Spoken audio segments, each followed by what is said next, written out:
这座极尽精巧的木楼，便是位于山西省运城市万荣县的飞云楼。很多游客不远千里来此拍照打卡，但看完这座木楼之后，可千万别转身就走，因为后面的午门、献殿和正殿乃是3座元代建筑，它们同样是不容错过的。所以，同时拥有这么多珍贵建筑的万荣东岳庙是当之无愧的全国重点文物保护单位。同时，这里也是游戏《黑神话：悟空》的取景地。游戏里的改动比较大，而且在晋南地区好几座楼都和飞云楼外观近似。至于那几座飞云楼之外的楼，咱们将来慢慢消化。今天就重点逛万荣东岳庙，看飞云楼。而本期视频也是我《黑神话：悟空》取景地巡礼的第22期，各位在我的主页搜《黑神话：悟空》就能找到过往的全部节目。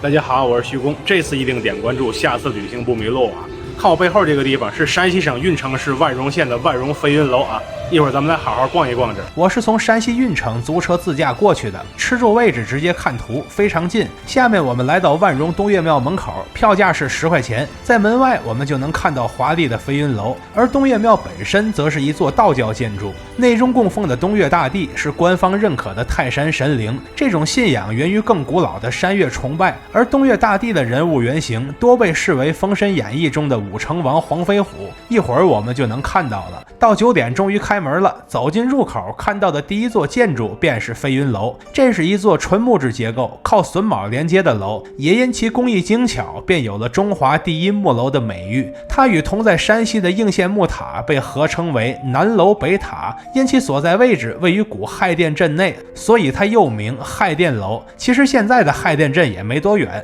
民间有谚云，万荣有个亥店楼，半截插在田里头，说的就是它。此楼相传始建于唐代，我们眼前看到的是明朝重建的版本，其面阔5间，看似是3层，实为5层，但对游客来说只有1层，因为现在已经不让登楼了。它的结构乍一看很复杂，实际上有规律可循。从外侧看，它的2楼、3楼均是4面出爆煞，2楼爆煞为3间，3楼爆煞为1间。从航拍角度看，它也是越高越往内收的结构，这才能稳定。反过来就该头重脚轻了。而且2、3层的区别并不仅仅在于尺寸上，仔细看，3层是有垂帘柱的，2层没有，而且3层的勾栏是平直的，没有像2层那么凸出来。可以说3层的前出爆煞属于是虚晃一枪，反而更显得此楼结构多样。往上看，2、3层每一面的屋顶都是半个十字歇山顶，而且山花面朝外。然后我们看斗拱，飞云楼共有345组斗拱，上层的不太能看清楚，所以我们重点看下层。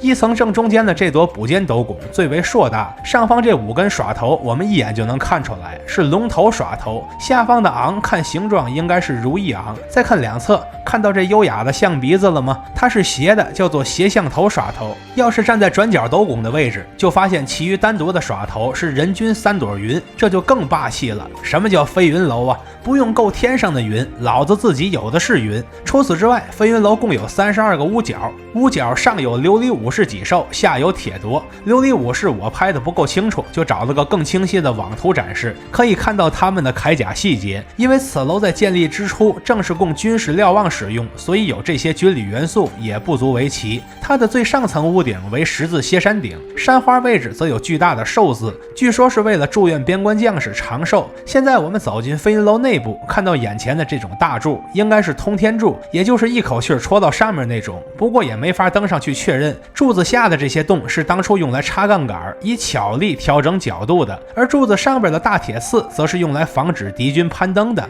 但看到这个造型，总是容易想起一位故人。登楼的木梯是后世补建的，现在已经封起来不让上了。现在我们看梁架，4根通天柱围成的正方形是飞云楼的基础构架，这是非常少见的井筒式构架。它的上面是一圈斗拱，斗拱区再往上应该就是它的暗层，再往上就是2楼明层，这个咱们就看不见了。回过头来细说斗拱，其内沿的柱头斗拱和补间斗拱形态接近，都属于是有横拱的纪心造，但是转角斗拱的造型就比较复杂了。我大致看了看，这4根斜鞘是插进通天柱里的，其余则是和两侧斗拱分摊力量，再由坐斗搭在梁架上。搭上就是一般平。要么说榫卯工艺它厉害呢，挺复杂的玩意儿拼在一起，那就能稳固数百年。然后我们看看廊下的几块碑，这块是明万历年间的重修碑，这块清晰的是明嘉靖年间的修缮碑，这块被封在砖里的则是一块乾隆年间的重修碑。这连在一起的3块清碑，左侧清晰的分别是道光碑和咸丰碑，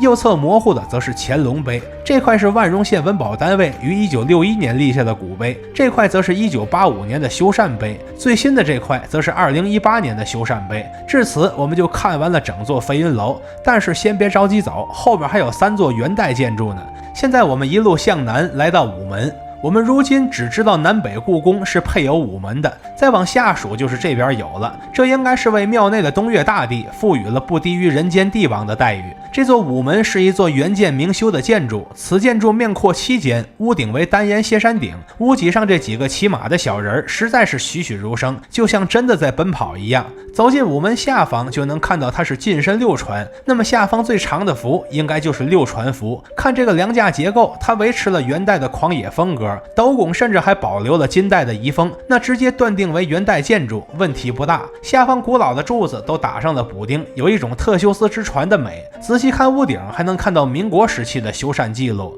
两侧墙上大量的碑刻基本都是民国功德碑，故不再赘述。另一侧还有几块残碑，字迹磨损相当严重，已经难以辨认年份了。至此我们就看完了午门，现在沿着午门下方的甬道继续前进，就一路来到了献殿。此殿也是一座元代建筑，乍一看面阔3间，实际上面阔7间，屋顶为单檐悬山顶，屋脊两侧有黄绿相间的琉璃大螭吻。它这个栏额下边用来支撑的木头条子叫做绰木方，它就是雀替的前身，承重的功能性大于装饰性，至少在这里是如此。献殿内部陈列的是城关小学飞云工匠手工作品展厅。这所城关小学与东岳庙的距离非常近，在后院就能看到。我们能从展厅里看到熟悉的颐和园玉带桥以及一些建筑。这种平的屋顶应该叫做鹿顶，其余的手工建筑都为悬山顶或硬山顶，估计是歇山顶和武殿顶太费事了，所以小朋友们不爱选。然后我们来看献殿内部的梁架，它这个平梁下边不设4船幅，直接就是6船幅，但这个6船幅还是拼合起来的，估计是找不到那么长的木料。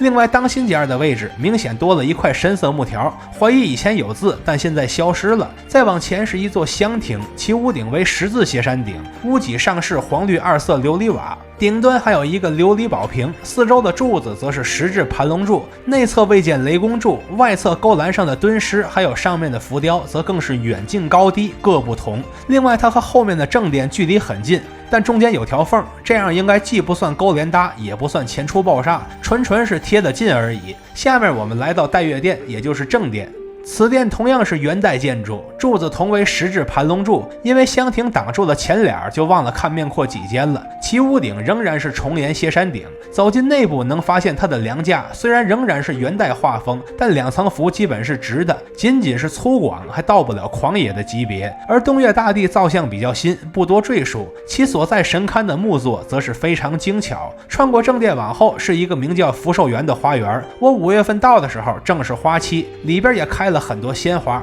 花园里除了花之外，还看到了高度磨损的石马，此外还有一些磨损严重难以辨认字迹的石碑。花园再往后便是阎罗殿，此殿面阔5间，屋顶为单檐悬山顶，其正面不设斗拱，像是明代的风格。阎罗殿内供奉的是地藏王菩萨，两侧供奉的则是十殿阎王。壁画所描绘的则是18层地狱，丹青颜色看起来很新。再看殿内的梁架，发现其进深为4船，且金柱都集中在后半侧，但前半侧就没有，这就腾出了前庭的空间，很明显是采用了减柱法。阎罗殿侧面的配殿室，我看也是风韵犹存呢。这是一座面阔3间的悬山顶小屋子，明清画风，额方上还有彩绘，以前可能也是有说法的。走到最后方，能看到一个卷棚顶小房子，走近了才知道，原来这里就是地狱。可惜门上了锁，没法下地狱去好好看看了。再往后就不是参观区域了。往回走的时候发现，万荣县博物馆也在东岳庙内，但我去的时候并没有开放，只好从廊下的老照片和知识展盘里